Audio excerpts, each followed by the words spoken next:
नमस्कार शेतकरी मित्रांनो, स्वागत आहे पुन्हा एकदा एका नवीन व्हिडिओमध्ये व नवीन अपडेटमध्ये. शेतकरी मित्रांनो, 5 जुलैपासून राज्य सरकारकडून कर्जमाफी प्रत्यक्षात शेतकऱ्यांना दिली जाईल असं सांगण्यात आलेलं आहे. त्यामुळं या आता कर्जमाफीला 5 जुलैपासून सुरुवात झाल्यानंतर कोणते लाभार्थी याच्यामध्ये पहिल्या टप्प्यामध्ये सापडू शकतात याविषयीची माहिती आजच्या व्हिडिओच्या माध्यमातून घेणार आहोत. कारण जे शेतकरी थकबाकीदार आहेत असे शेतकऱ्यांना आता लॉटरी लागणार आहे. ती लॉटरी म्हणजे खूप शेतकऱ्यांना माहीत नाही की तो थकीत आहे की नाही, किंवा थकीत जरी असेल तर त्याला लाभ मिळणार का, कोणत्या अटी निकषमध्ये सापडू शकतो, या सर्व गोंधळ सर्व शेतकऱ्यांच्या मनामध्ये आहे. परंतु शेतकरी मित्रांनो, राज्य शासनाकडून जी कर्जमाफी जाहीर करण्यात आली आहे त्या कर्जमाफीमध्ये 3 टप्प्यामध्ये कर्जमाफी होणं अपेक्षित आहे. आणि त्यामध्ये पहिला टप्पा हा थकबाकीदार शेतकऱ्यांना लॉटरीचा आहे. कारण 30 सप्टेंबरपर्यंत जे शेतकरी थकीत आहेत अशा शेतकऱ्यांच्या खात्यामध्ये डायरेक्ट DBTच्या माध्यमातून रक्कम जमा केली जाणार आहे, ती म्हणजे कर्ज खात्याच्या.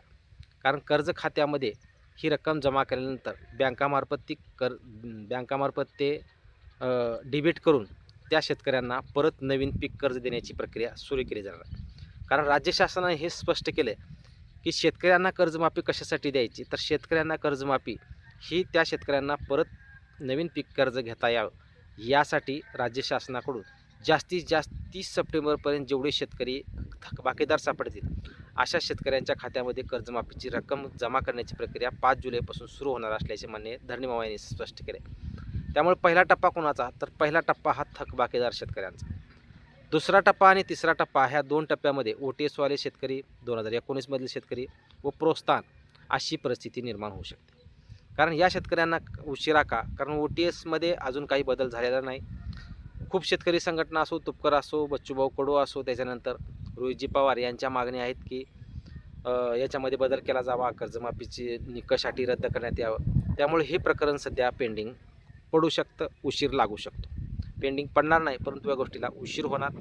आणि प्रोत्साहन असो, त्याच्यानंतर 2019 मधील शेतकरी असो, OTSचा प्रश्न असो, हा कर्जमाफी समितीची बैठक आणि रोहित पवार यांची या दोघांची बैठक जेव्हा होईल त्याच्यानंतर काय निष्पन्न होईल, त्याच्यानंतर सर्व प्रक्रिया पुढच्या टप्प्यामध्ये त्या घेतल्या जाऊ शकतात. मग आता समितीसमोर रोहितजी पवार गेल्यानंतर ज्या मागण्या ते मान्य करतील त्या मागण्या आता कितपत मान्य होतील, कर्जमाफी समिती ह्या मागण्या मान्य करेल का, कारण प्रोत्साहनमधल्या ज्या 2025-26च्या 8, 26-27च्या 8 ही काढण्याची मागणी आहे. त्यामुळे ह्या प्रकरणावर जोपर्यंत पडदा पडत नाही, हे प्रकरण जोपर्यंत मिटत नाही, तोपर्यंत राज्य शासन याकडे लक्ष देईल किंवा प्रोत्साहनवाल्याला त्यांच्या खात्यामध्ये पैसे जमा करेल असं तरी सध्या वाटत नाही.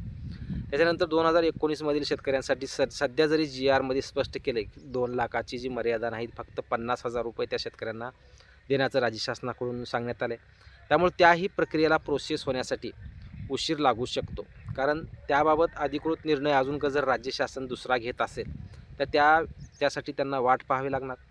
कारण ते प्रकरण अजून प्रलंबितच आहे. कारण मागण्या करण्यात आलेल्या आहे, राज्य शासन तडजोड करायला तयार असल्याचे स्पष्ट केले. त्यामुळे तडजोड कधी होणार, तडजोड झाली तर त्याची अंमलबजावणी कधी होणार, या गोष्टीसाठी उशीर लागू शकतो. त्यामुळे हे दुसऱ्या किंवा तिसऱ्या टप्प्यामध्ये जाऊ शकतं. OTS वाल्या शेतकऱ्यांना निम्मे पैसे जे काही रक्कम आहे थोडी भरून तुमचं कर्ज नील करण्याची प्रक्रिया, त्यासाठी मात्र 31 मार्चपर्यंतची मुदत राज्य शासनाकडून देण्यात आली आहे. त्यामुळे याही प्रक्रियेला उशीर होऊ शकतो. मग आता कर्जमाफी नेमकी होणार कोणाची, हा खूप महत्त्वाचा प्रश्न आहे. तर कर्जमाफी ही 30 सप्टेंबर 2025पर्यंत जे शेतकरी थकीत आहेत अशा शेतकऱ्यांच्या कर्जमाफीची अंमलबजावणी ही 5 जुलैच्या नंतर लागलीच केली जाऊ शकते व त्या शेतकऱ्यांना लाभ दिला जाऊ शकतो. त्यामुळे आता सध्या जे शेतकरी 30 सप्टेंबरपर्यंत थकीत आहेत अशा शेतकऱ्यांच्या खात्यामध्ये रक्कम जमा करण्याच्या प्रक्रियेला सुरुवात होऊ शकते. आणि पहिल्या टप्प्यामध्ये जे थकीत शेतकरी आहेत अशा शेतकऱ्यांची कर्जमाफीला सुरुवात 5 जुलैच्या नंतर होऊ शकते. कारण राज्य शासनावरही दबाव आहे. कारण 30 सप्टेंबरची तारीख आपण दिलेली होती, 5 जुलै आली, त्याची अंमलबजावणी नाही. त्यामुळं वेगळा संदेश शेतकऱ्यामध्ये न जाऊ देता राज्य शासन, त्याचबरोबर राज्य शासनाला त्या शेतकऱ्यांना नवीन पीक कर्ज द्यायचं आहे तेही जुलैमध्ये द्यावं लागणार आहे. त्यामुळे या सर्व प्रक्रिया सध्या फास्ट गतीमध्ये होऊ शकतात. आणि 5 जुलैच्या नंतर जे 30 सप्टेंबरपर्यंत थकीत शेतकरी आहेत अशा शेतकऱ्यांच्या खात्यामध्ये रक्कम जमा करून कर्जमाफीच्या प्रक्रियेला सुरुवात होऊ शकते व नवीन पीक कर्ज देण्याच्या प्रक्रियेला सुरुवात होऊ शकते. त्यामुळे जे शेतकरी 30 सप्टेंबरपर्यंत थकीत आहेत अशा शेतकऱ्यांना 5 जुलैच्या नंतर प्रत्यक्ष कर्जमाफी मिळायला सुरुवात होऊ शकते. ही जे अपडेट सर्व शेतकऱ्यांना द्यायची होती. चॅनलवर जर तुम्ही नवीन असाल तर चॅनलला सबस्क्राईब करा व जास्तीत जास्त शेतकऱ्यांपर्यंत व्हिडिओ शेअर करा. धन्यवाद.